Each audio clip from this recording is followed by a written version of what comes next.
Hi there, welcome to Transcona Trailer Sales. Today we'll be walking you through your 2024 Wildwood 24Rlxl. We are just going to start off at the back of the unit. If you notice up top, you are pre-mounted for a Lippert collapsible stair system. It's just essentially a stair system that collapses and expands onto that mount there, so you can get up and periodically check your seals. Then you're also pre-wired and pre-mounted for a Furrion rear observation camera. If you'd like to get set up with either of those, you can contact your parts department and they can put together a quote for you. You got your spare tire located at the back here, and then in this rear bumper, you're just pulling that cap out, and that's going to be where your sewer hose is located. Once fully extended, it's about 20 feet long. You're just taking note of those two ears there. Those are going to be the same two ears that hook up to your sewer system, which I'll show you in a minute. We just keep it stored in the back bumper here to try and keep as much smell out of the unit as possible. You got your cable satellite inlets right up top here, and then you do have your jack system. So whenever this goes for all four corners, I am just going to demonstrate it on this one jack. You do have these little safety chains, always making sure these are latched before you go traveling. That way, in case they accidentally do run down, they don't go dragging on the highway and damage. So just be mindful of these safety chains. Once you get to your campsite, unclipping them. I recommend running a power drill. Whenever you are running a power drill, just always being mindful you're not putting too much torque on them because you can bend them that way. And there also is a manual tool inside the front compartment. So the way these works is you're gonna run it in clockwise motion. Run this foot down to the ground. You're taking this little tab here, unlocking this pin, allowing this foot to run down to the ground. And while holding this pin, you're running that jack some more. You're gonna see it is running this leg over, and that's what's gonna be stabilizing your unit. So you're gonna want this as close to 90 degrees as possible. Once you get to that last hole, it'll click into place, and then you can just take your drill and slowly apply tension. And once you feel a fair bit of tension there, that's just gonna take any bounce or sway we have in the unit. And then you can do the all rest of the four corners, and then to get them undone, relieve some of the tension off there, back them off, unlock it, suck this back up about 3 holes, allow it to lock back into place, and then you can draw your leg the rest of the way up. And that you can do that for all 4 corners for both putting them down and taking them up. Like I said, if you are running a power drill, just being mindful you're not putting too much torque on there because you can run the risk of bending them. So just be mindful of that. A little further down the unit, you do have your standard 30 amp plug end. You're just taking note of that notch there. It lines up with this notch down here at the bottom. Press that into place. 8th turn to lock it in, and then you got that threaded collar to really lock it down. And if you follow that cord back, you do have your standard 30 amp plug in. Most campsites should have this, and you can plug right on in. But let's say you have the unit at home and you want to run your fridge, or your campsite only has 15 amp service. We do include that household adapter. Just keep it in mind when you're going down to 15 amps of power, you can't run your air conditioner. It's really only to run your fridge and your lights. And whenever you are plugged in, you're getting that blue light telling you have a successful power source. If that red light were to be on, it's telling you that there's an issue with the power source and not the trailer. A little tiny bit further ahead, you get access to this sewer. Take note of that, those notches there was the same ones your sewer hose had. You're just gonna line those guys up, lock it into place. Then you got your gray and your black. You're always gonna wanna empty your black valve first. It's gonna be your dirtiest water filled from your toilets. And then you can come behind that with your gray valve, which is typically a little cleaner water filled from your sinks and your showers. Exterior shower here with hot and cold water. You're just having to take your 751 key, which does come included with your unit. It's a little silver key like this.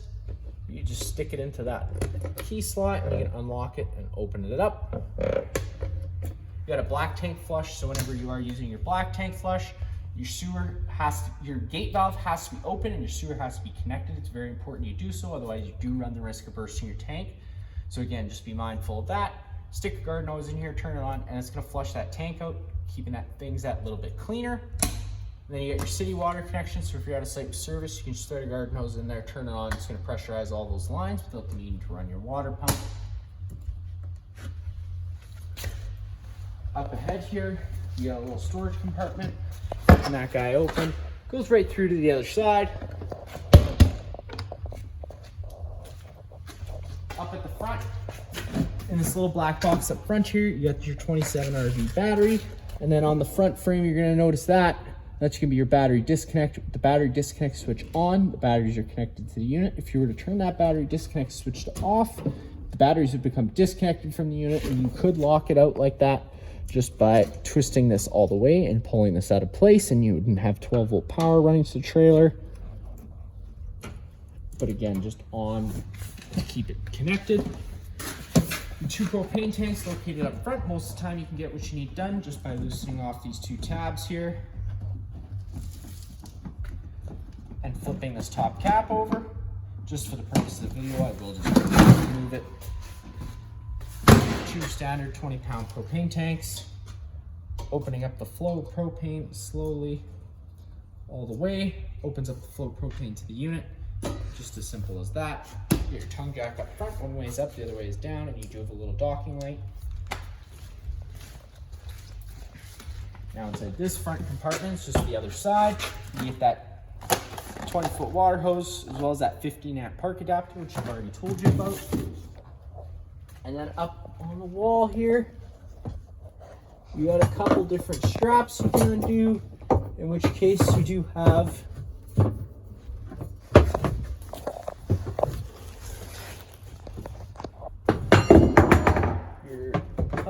override tool, as well as your stabilizer jack tool. It can be a little hard to get to just because of how far they put this in.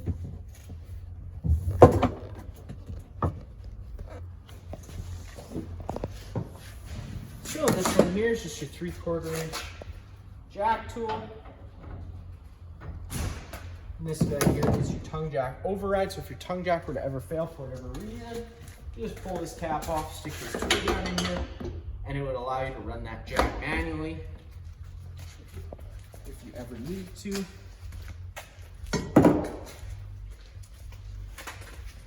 Right down here, you got your 2 low point drains. You're just cracking those guys open, and it's going to drain any fluid that's inside the lines. So if you're leaving the unit for a while, don't want the water going stale or stagnant, this would be the place to do so. And then there is the fresh tank drain, which is right here. So you open that valve, that's going to drain all the water that's inside your fresh tank, and the fill for it is just right here. So if you don't have service, that's where you're going to fill up your tank. And then this little guy here is just the service port for your hot water heater. One thing to note, whenever your hot water heater is running, this is going to be blowing out hot air, so just be mindful of that. You got this little switch here. This is the main switch that supplies power to the thermostat inside. Turning that on supplies power to the thermostat inside. We currently have this unit winterized because it's still much too cold for our Manitoba winters. That's why we had it off. It would just supply power inside. When it comes to winterizing it, it's not like your standard water heater. Most of the times with the old style, you were bypassing it, not allowing antifreeze to flow through it. With this guy, you're not turning any bypass valves. You are running antifreeze through this completely. And then whenever you're done, just cracking open this pressure relief valve, allowing all the antifreeze to drain out.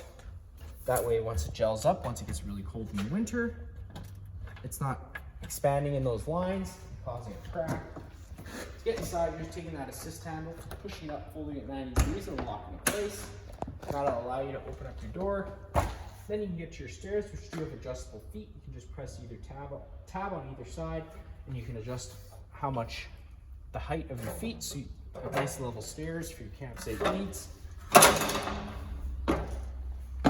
One step inside, you notice off on your right, just gonna be that fire extinguisher, just like home. Pull the pin and shoot. You're gonna have the first light switch here that turns on some backlights behind the slide out. The light switch beside that does the awning light outside, and then you got this dimmer switch which turns on all the interior lights. And because it's a dimmer switch, a touch turns them on and off. If you push and hold it, the lights are going to go bright to dim, and wherever you let off is where they're going to stay. Then you got your slide out button. Pushing and holding that button up, the slide out starts making its way out. Once fully extended, you're just going to hear the motors wind up and possibly click. Always making sure you're sure what's on either side of the slide out, inside and out. That way you don't run the risk of damaging anything. So there you go, you're fully extended. Now you got your awning control, so you're pushing that button down, which allows that awning to start making its way out. And once fully extended, you're gonna see the back of the metal tube and the little flap hang down. Whenever you do have this awning out, just keeping an eye on wind speeds. Once you get to about 5 km/h winds, you are gonna wanna make sure you bring that awning in. That way you don't run the risk of ripping your fabric or bending your arms.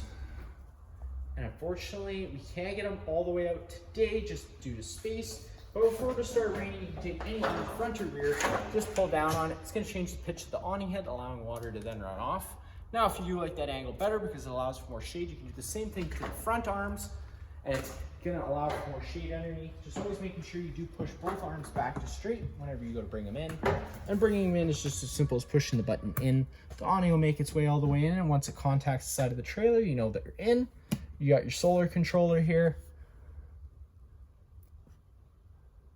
Push and hold that back button, it turns it off. It's gonna blink a few times. You can push that enter button and it'll turn itself on. Calibrate, yes, it'll automatically calibrate. And then there's a bunch of different monitor settings you can go through. And then there's also some different other settings you could get into for auto turn off and auto start and all that fun stuff. You can read into that into the manual, which we do include in the unit. And then right down below, you got your Suburban thermostat. It's pretty simple. You just push that button once. It's going to turn itself on. It's going to tell you what the output temp currently is, up or down. Allows you to change your set temperature. It's going to be locked at 50 right from the start. Push and hold that up button for 5 seconds. It unlocks it and will allow you to go to 55. It's just an added child safety feature so they don't scold their hands. And then Celsius and Fahrenheit is just the press of a button. All the blinds in the unit do work the same way. They just kind of sit where you leave them. And then one quick pull up will allow them to retract back up. Storage all around. Right here you do have a bed. You're just having to pull those cushions out of the way. It allows that to fold down, and you do have another sleeping space. And then to fold it back up, it's just as simple as pushing from the foot and lifting the head. Then assist that all back into place, and then you take the cushions, plop them down back into place. You have yourself a couch again. Storage all around to your dinette. It's currently set up as a seating area. If you'd like to get that set up into a bed as well, you can also do that. You're just having to pull these big silver legs out from underneath the table, sit the tabletop in the specific ledges here, and then you can take your back cushions and fill in the center, and you again have another bed. Storage all underneath, and they do come with storage totes as well. Now into your main kitchen area. Storage all underneath and right down here behind this little board here. If you pull this back, you don't even have to pull it back. You're going to see the bypass valves for winterization. Now, again, like I told you earlier, making sure you don't touch those and just leave them open, allowing them to flow. I'm not even sure why they put them there. And then in a few minutes, I will show you where the water pump is. In the kitchen area, microwave just like home, not much I'm going to show you there. You got your range hood. Always making sure you turn that fan on whenever you're running your stove. That way it is evacuating those propane fumes. And because you have propane inside the unit, you do have an LP detector right here near the ground. If that guy ever starts going off, it's just letting you know that you're getting to a worrisome level. So just turn off the main supply of propane at the front of the unit and open up some windows and turn on some vents just to ventilate it out a little bit. To get the stove to light, you're just turning it over to that high/light option, hitting the igniter, fires right on up. Now, I did have the propane system running earlier, so that's why it fired up so quick. Sometimes it can take a few minutes if the propane system's been off, just to purge all the air out of the lines. So just be mindful of that and patient. And then to get the stove to light, it's the same deal kind of. Turning that over to that little flame option, pushing and holding that in. A lot of times you're going to need to hold that for a few seconds to a few minutes just to purge all the air out of the lines, and then hitting that sparker. The pilot lights. Once the pilot can hold its own, you can let off the knob, turn it up to your desired temperature, and it does fire right on up. But again, especially with the stove or anything propane, always making sure you do purge the lines. That way you don't have any lighting issues. Little entertainment system center here. You got a TV backer, so if you were to want to mount a TV, you can do so right here. There is a backer for it, or just place it right up top. You got your cable satellite inlets.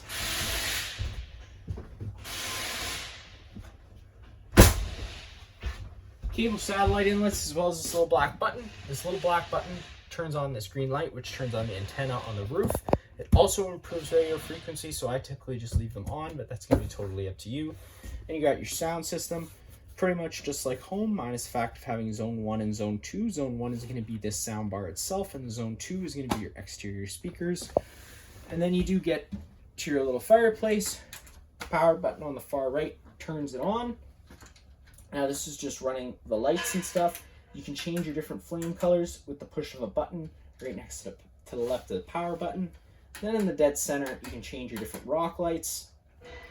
And then 2 from the left is your actual heat option. So if you push the button once, it's just going to turn the fan on, no heating involved. Push it again, you get into low heat, and one more time, you'll be in high heat. Timer on the left, you go anywhere from 30 minutes to 9 hours. Then power button turned off. Right down here, you got your fuse and breaker panel. Whenever a breaker trips, it sits in the middle, so you just have to turn it off and then back on again to reset it. And whenever you have a fuse trip, there should be a little red indicator light letting you know which one's tripped. Thermostat right up here on the wall. This is controlling your air conditioner and your furnace. Whenever you're running your air conditioner or your fan, in this case, you have a couple different options. You can open up these louvers, in which case it's going to dump all its air into the main living space, or you can close them up, and in that case, it's going to move all its air through the ceiling ducting throughout the unit. So that's a good way to move the air throughout. Whenever you are running your furnace, it is just the one fan. Pushing the button once turns itself on. Pushing it again will get you into fan low. Now that's just the fan moving air around using the air conditioner, no heating or cooling involved. One more time, you get to fan high. Same thing, just on a high fan. One more time, now you get to cool high. So now that air conditioner is running full time on the high fan, up or down at any time, changes your set desired temperature. One more time, you get to a low fan. So again, that's the air conditioner running full time on a low fan. Now you get to cool low auto. So whenever it's in auto, it becomes an on-demand system. So the air conditioner isn't going to run full time. Whenever your thermostat senses the room is at its desired temperature, it's going to turn that air conditioner off completely, as well as the fan. Same thing, but on a high fan for auto. And then you get to heat. It's going to turn off the air conditioner, turn on the furnace, and the furnace does move all its air through the 4 portals you see we have throughout the unit, one being right there. And then one more time, we'll get you into off. Now the furnace, if it was running, is going to run for another 3 minutes just to allow itself to cool down as an added safety feature. And that's it for that. You got your Freon fridge and freezer. Control for both is just right down here. If you notice, you have a charcoal filter as well, just for odors and smells. If you'd like to get more of those, you can contact the parts department. I'm sure they can put together a quote and get you a few of those. You do just slide into place. All the way to the right is going to be at its coldest setting. Anywhere down below is warmer. You do have a little off-grid section. That's just there to let you know that's the most efficient setting the fridge will run off, especially if you're on 12 volt.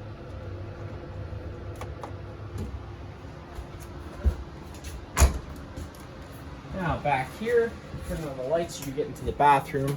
You do have a little privacy door here. Just taking note of this travel latch, so whenever you are traveling, ensuring you have this latch, that way this isn't sliding back and forth causing damage.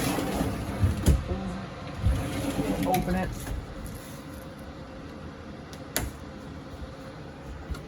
Now in here, simple bathroom, not much I'm going to show you.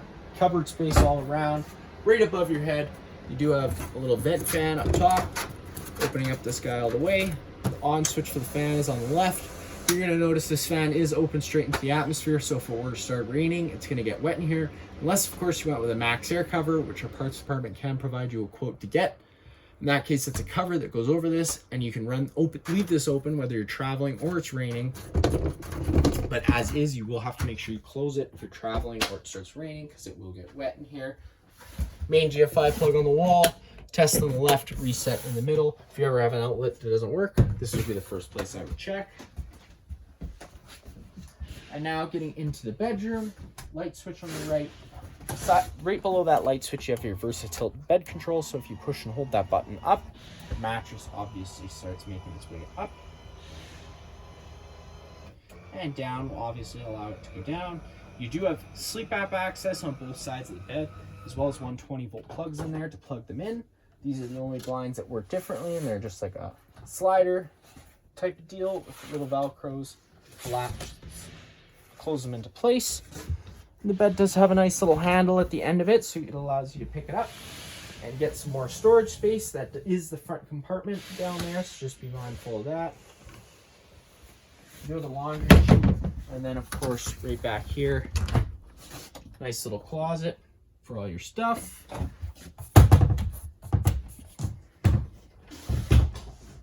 That's gonna be it for this unit here. If you have any other questions, feel free to give us a call.